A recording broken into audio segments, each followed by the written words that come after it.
Yeah. I don't care how good you are in anything. You don't have discipline, you ain't nobody. Right. You're nothing without discipline because you give up under the slightest struggle without discipline. 100%. I mean, discipline is doing what you hate to do, but do it like you love it. Doing what you hate to do, but do it like you love it. That is a great quote. Mm-hmm. And if you can do that, you could be successful in anything. You know, you normally are. Your mind has to be stronger than your feelings.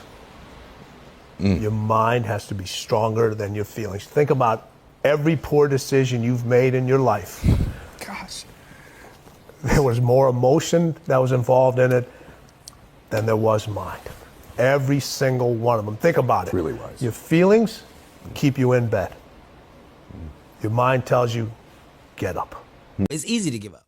You know, Hell it's yeah. easy. It's the easiest thing in the world to do. I'm done. I ain't going. Oh, yeah. I ain't gonna keep going. Yeah, I don't feel like going to work. I'm done. Yeah, man. It's easy. It's very easy. But what's hard is going, yo, yesterday I got nothing from working as hard as I could. Nothing happened from that. I'm going to do the same thing again today, but I'm going to try to go harder. That's the hardest thing in the world. To get up every day and give 100% and be in the same position that you were each day, but mentally know that you're trying and trying and trying. That's a real grind. It's been very fun especially talking to young men about this. It's like, well, and that's the other thing too, is I think the world is full of darkness, let's say. And we could say each of us have a little bit of light. And if we release that light, if we let it shine properly, Christ, it's too cliched to go on with in some sense, but the world is a lesser place if you do not reveal from within yourself what you have to reveal. And the fact that the world is a lesser place actually turns out not to be trivial. Like if you aren't everything you could be, more people will die, more people will suffer, more evil will be unconstrained, more tyranny will reign, more chaos will remain chaotic and dangerous, all of that. Do you mean this by this in the sense of like the old proverb of the wings of a butterfly fluttering become a hurricane? It's something similar to that, but it can even be more local. It's like your family is more messed up than it could be if you were less messed up than you are. Right. So if you just got your act together, like 10% more, your family would be 1% better. Right. It's like, well, do it. And that would ripple off into the people that they interact with. Yes, and it ripples. That's the other thing that's so cool is that, like, people think, well, there's 7 billion of us, and each of us is just this separate dust mote, like floating in the cosmos, and what the hell difference does it make what you do anyways? It's like, that is not how we're connected. It's like, you're the center of a network, and you know way more people than this, but let's say typically, you're going to know 1,000 people in your life, well enough to have an impact on them, okay? And each of those 1,000 people is going to know 1,000 people. So you're one step from 1 million and 2 steps from 1 billion. And we are networked, technically. That's how human interactions work. And so when you do something that you shouldn't do, it's worse than you think. And when you do something that you should do, it's better than you think. And so you think, well, this is why I've been telling people, well, clean up your room. It's like, well, your room is actually networked too. It's not that easy to clean up your room, to set it. So you want your room to be set up so that when you walk in there, it tells you to be better than you generally are. It's organized, it's got direction, everything's in its place. You try to do that in a chaotic household. You know, I've watched people do this because I had students do these sorts of things as assignments. I'd say, look, pick a small moral goal, clean up your room, and just write down what happens as a consequence. So maybe these are students in a chaotic household. The whole place is a bloody mess. No one's taking any responsibility for anything. And so they decide they're going to start to clean up their room. And then the people in the household notice. Well, the first thing they do is get pissed off. It's like, who do you think you are? Like, you think you're better than us? Like, why do you think this is worthwhile?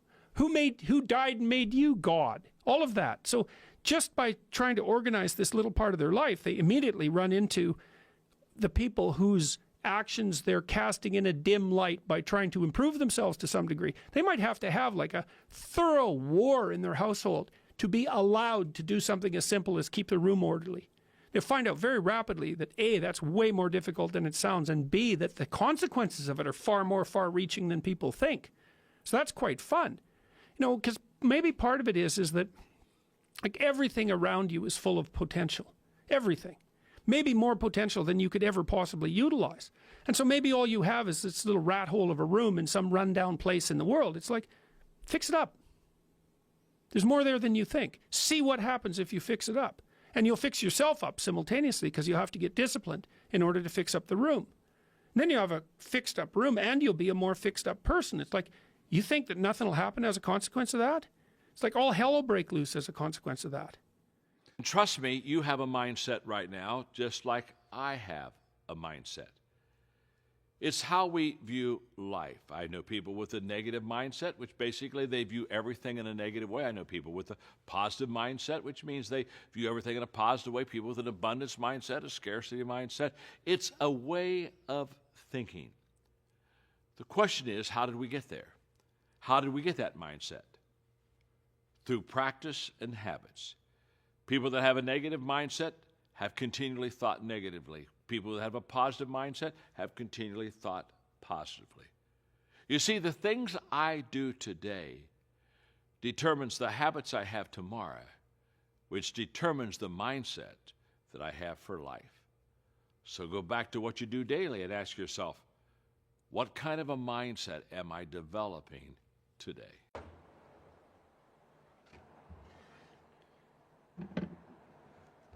Okay, y'all ready for a lecture? Talk about the importance of nothing. You get up every day, you're entitled to nothing. Nobody owes you nothing. You could have talent, but if you don't have discipline and you don't execute, you don't focus, what do you get? Nothing. If you're complacent and not paying attention to detail, what does that get you? Nothing. So nothing is acceptable but your best. So we need to be, everything is determined by what you do and you trying to be your best so that you can build on positive performance so that, and that's the only thing, there should be nothing else. And it's also very much worth thinking about with regards to setting up your life in general. It's like, if you concentrate solely on your career, you can get a long way in your career.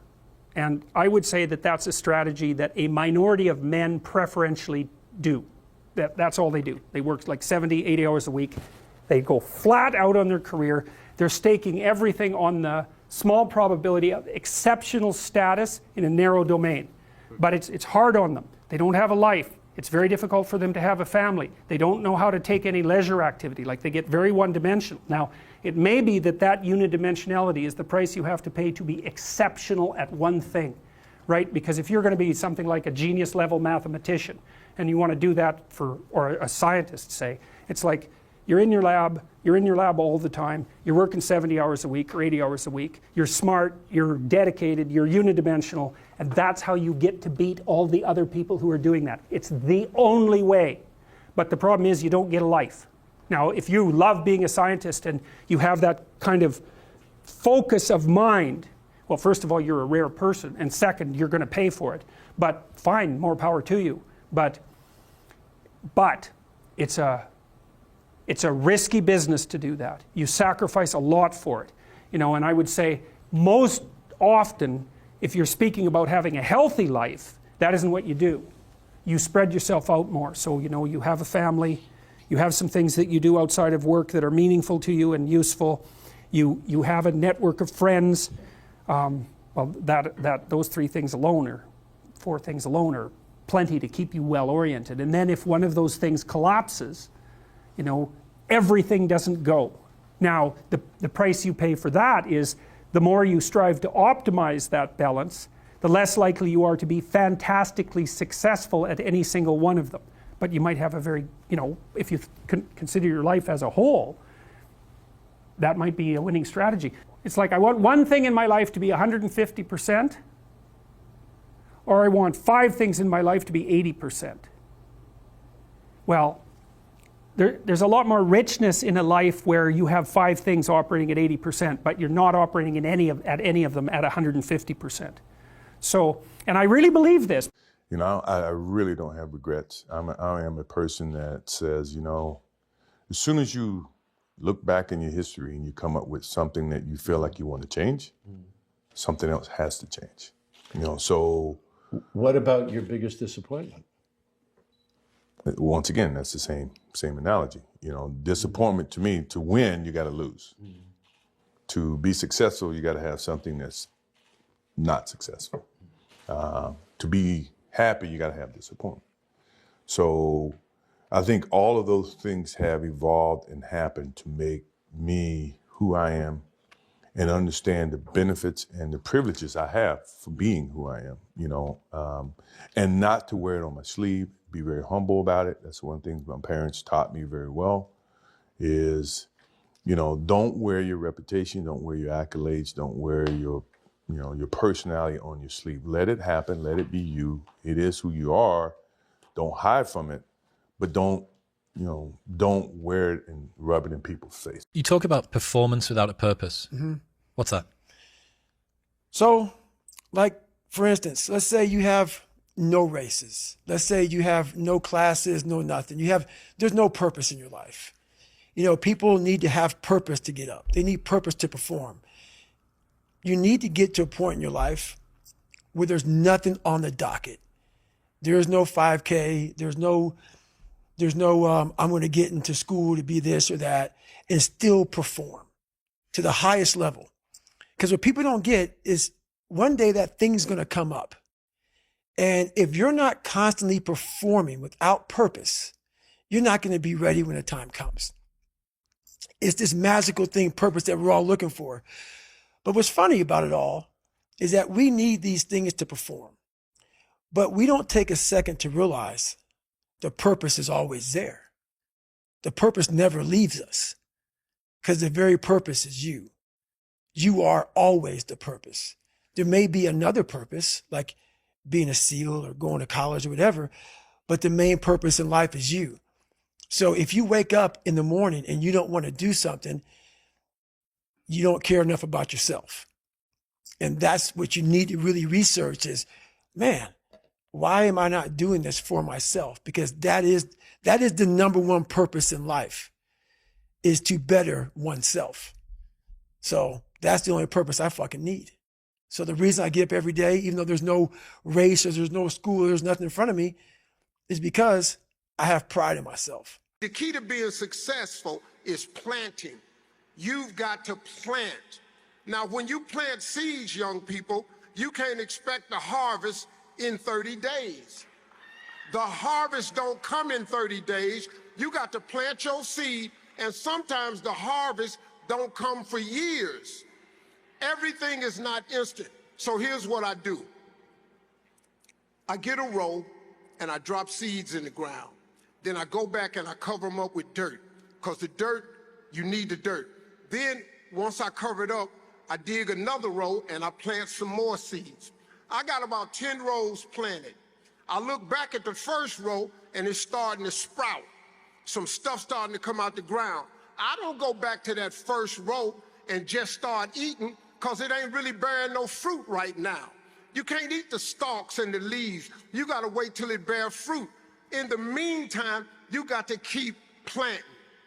Now, you're going to look up in about 5 years, you're going to look back and something you planted 5 years ago going to have a lot of fruit on it.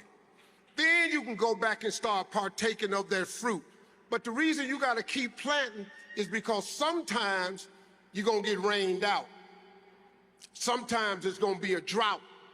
Sometimes, man, the pesticides / haters is going to do what they do to your planted crops. Now, you got to mentally be prepared for that. But the planting process can never stop.